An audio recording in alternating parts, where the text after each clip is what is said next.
Hello everyone, it's me Prahlad. आज मैं इस वीडियो पर 2025 की मार्च महीने की मूवीज लाइनअप की बात करूंगा, फ्रॉम हॉलीवुड से लेकर बॉलीवुड और बॉलीवुड से साउथ इंडियन मूवीज तक। तो शुरू करने से पहले, अगर आपको मूवीज देखना पसंद है और अपनी फ्री टाइम पर क्या देखूं कुछ समझ नहीं आता, तो आप मेरे इस चैनल को सब्सक्राइब कर सकते हैं, क्योंकि मैं अच्छी से अच्छी मूवीज का रिकमेंडेशन लेकर आता हूँ। तो चलिए आज का वीडियो शुरू करते हैं। सबसे पहले हॉलीवुड मूवीज पर बात करते हैं जिनकी अच्छी हाइप है, जो मार्च महीने में रिलीज होने वाली है।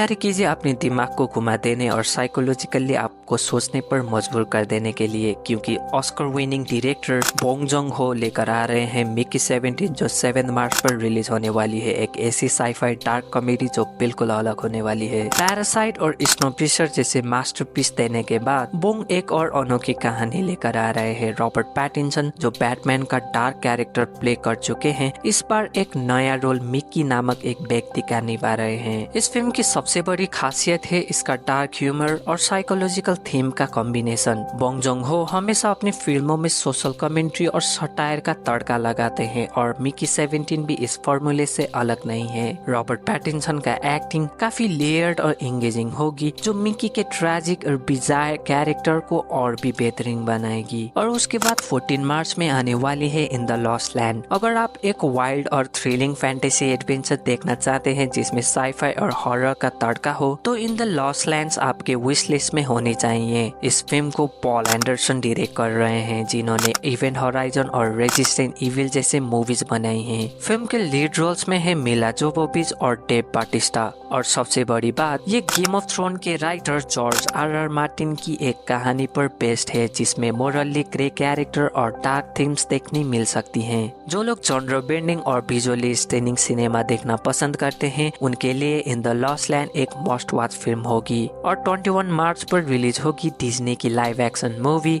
Snow white. ये एक सिंपल रीमेक नहीं होगा, बल्कि एक कंटेम्पररी टेक होगा जो नए जमाने की ऑडियंस को देखकर बनाया गया है। फिल्म को डायरेक्ट कर रहे हैं मार्क वेब, जो 500 डेज ऑफ समर के डायरेक्टर थे, और स्क्रीन प्ले लिखा है ग्रेटा गेरविक ने, जो बारबी की डायरेक्टर थी। रैचल जैगलर फिल्म में स्नो वाइट का रोल निभा रही है, जबकि गैल गैडोट बन रही है एबिल क्वीन। तो जो लोग डिज्नी के क्लासिक एनिमेशन का फैन है, उनके लिए ये फिल्म एक नॉस्टैल्जिक और नए जमाने का मिक्स होगी। ये फिल्म फैंटेसी और इमोशन का एक जबरदस्त कॉम्बिनेशन बन सकती है। और आने वाली है द ऑल्टो नाइट्स, जो 21 मार्च पर रिलीज होगी। अगर आप क्लासिक मॉब मूवीज के फैन है, तो द ऑल्टो नाइट्स एक मस्ट वॉच फिल्म होने वाली है। इस फिल्म को legendary director Barry Levinson direct कर रहे हैं, और Robert De Niro lead role निभा रहे हैं। सबसे बड़ी बात, इसका स्क्रीन प्ले लिखा है निकोलस पिलेजी ने, जो गुडफेलास और कैसीनो जैसे आइकॉनिक क्राइम फिल्म लिख चुके हैं। पिलेजी की लिखी कहानियां हमेशा रियलिस्टिक और ऑथेंटिक क्राइम वर्ल्ड को दिखाती है, जो असली जर्नलिज्म पर बेस होती है। द ऑल्टो नाइट भी इसी ट्रेडिशन को फॉलो करेगी और माफिया के सफर को एक्सप्लोर करेगी। इस फिल्म का सबसे बड़ा हाईलाइट रॉबर्ट डी नीरो का वापस माफिया जॉनरा में आना है। उनका एक्सपीरियंस और एक्टिंग इस फिल्म को एक पावरफुल और इंटेंस क्राइम ड्रामा बनाएगी। जो लोग गुडफेलास और कैसीनो जैसे फिल्म के फैन हैं, उनके लिए द ऑल्टो नाइट एक हाईली एंटिसिपेटेड रिलीज होने वाली है। अब चलते हैं बॉलीवुड की तरफ। सबसे पहले बात करते हैं केसरी वीर की, जो 14 मार्च पर रिलीज होगी। केसरी वीर लेजेंड्स ऑफ सोमनाथ एक हिस्टोरिकल एपिक है, जो सूरज पंचोली की कमबैक फिल्म होने वाली है। प्रिंस डीमन की डायरेक्शन में बनी ये फिल्म एक ऐसी योद्धा की कहानी है जो भारत के इतिहास का एक अनसुने हीरो था। इस फिल्म की कहानी गुजरात के सोमनाथ मंदिर की रक्षा करने वाले वीर हमीरजी गोहिल पर आधारित है। ऐतिहासिक एपिक हमेशा बॉलीवुड का एक शानदार जॉनर रहा है, और केसरी वीर एक ऐसी कहानी लेकर आ रहा है जो न सिर्फ एक्शन पैक होगी, बल्कि एक पावरफुल और इंस्पिरेशन मैसेज भी देगी। सूरज पंचोली फिल्म में वीर हमीरजी गोहिल का रोल निभा रहे हैं, जबकि विवेक ओबरॉय इस फिल्म में विलेन का रोल प्ले करेंगे, और सुनील शेट्टी भी एक इम्पोर्टेंट सपोर्टिंग रोल में दिखाई देंगे, जो वीर हमीरजी का साथ देंगे। और सेम डेट पर रिलीज होने वाली है जॉन अब्राहम की movie the diplomat. The diplomat movie अपने आप को अन्य एक्शन थ्रिलर से अलग बनाता है, जिसमें लड़ाई और युद्ध की जगह वार्तालाप और बुद्धि का इस्तेमाल होगा।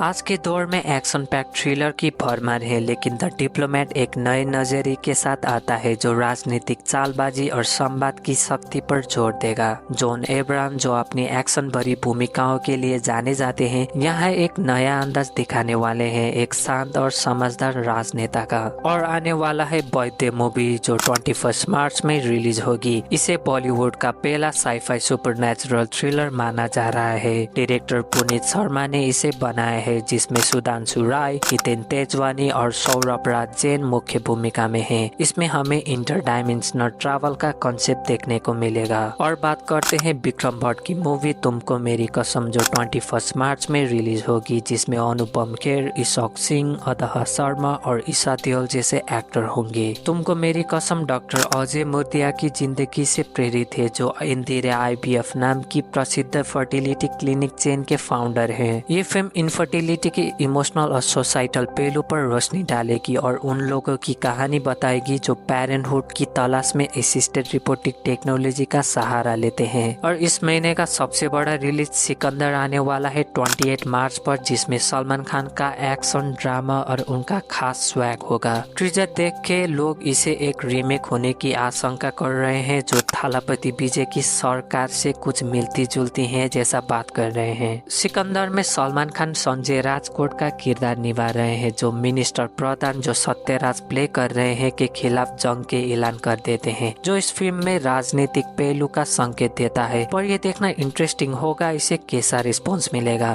अब चलते हैं साउथ इंडियन सिनेमा पर, जहाँ सबसे पहले बात करते हैं कोड स्टेट वर्सेस और नोबडी की, जो 14 मार्च पर रिलीज होगा। कोड स्टेट वर्सेस और नोबडी एक डीप और इमोशनल फिल्म होने वाली है, जो दिखाएगी कि जो लोग व्यवस्था के खिलाफ सवाल उठाते हैं उन्हें कितनी मुश्किलें झेलनी पड़ती हैं। ये एक आज के समय से जुड़ी कहानी है जो ऑडियंस को न्याय के संघर्ष और निर्दोषों के अधिकारों के बारे में सोचने पर मजबूर करेगी। और 27 मार्च पर आने वाली है बीराधीरा सूरन पार्ट 2, जो तमिल सुपरस्टार विक्रम एक नए और अलग सिनेमैटिक अनुभव के साथ आ रहे हैं, जिसे एस कुमार ने डायरेक्ट किया है। इस फिल्म का रिलीज पैटर्न इसे और भी इंटरेस्टिंग बना रहा है। पहले सेकेंड पार्ट रिलीज किया जाएगा, फिर फर्स्ट पार्ट बनाया और दिखाया जाएगा। ये अनोखी स्ट्रेटेजी इस फिल्म के सस्पेंस और एक्साइटमेंट को और बढ़ा रही है। और आने वाला है हरिहरा वीरा मल्लू, जो 28 मार्च पर रिलीज होगा, जिसमें पवन कल्याण वीरा मल्लू का रोल निभा रहे हैं, जो मुगल से कोहिनूर हीरा चुराने का मिशन लेकर निकला है।